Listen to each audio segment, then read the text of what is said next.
Hey guys, Christian Capel from onmontlake.com here. Running to the hardware store real quick to grab some firewood for one of our last kind of nice, cool summer nights before training camp starts. Did want to give you some quick thoughts on the commitment today from four-star defensive tackle TI Umu-Cais. It reminds me of something that Brock Heward told me when I was doing a story on kind of the state of Washington's program a few years ago, and a conversation that he had with Chris Peterson when he first took the job at Washington in that 2014 season. And he asked him something like, hey, to really take this thing to the next level and replicate the success you had at Boise State, like, what do you need? What's the most important thing? And Peterson didn't hesitate and said, we got to get big time defensive tackles. Like, if you get big time D tackles, anything's possible. And the reason he said that is not just because of their importance on the field, but because of how few of them there are on the West Coast.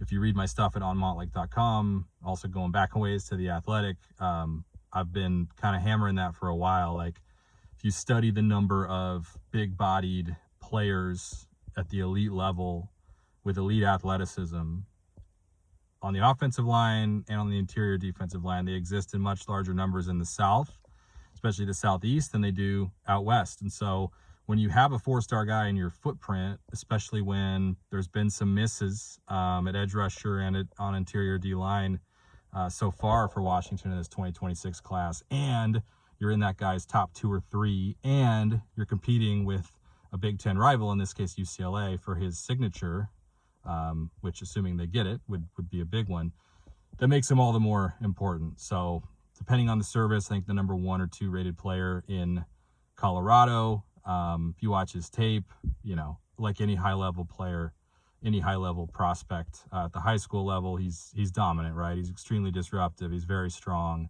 a true interior guy. I think what Chris Peterson said all those years ago about needing stud D tackles to take Washington to the next level only becomes more true in the Big Ten, and especially with kind of some of the frustration around D tackle, and really just D tackle. You look across the rest of their recruiting class, I think you feel great at running back. I think you feel great at quarterback. Maybe they could use another receiver or two. They got a huge DB haul in this class.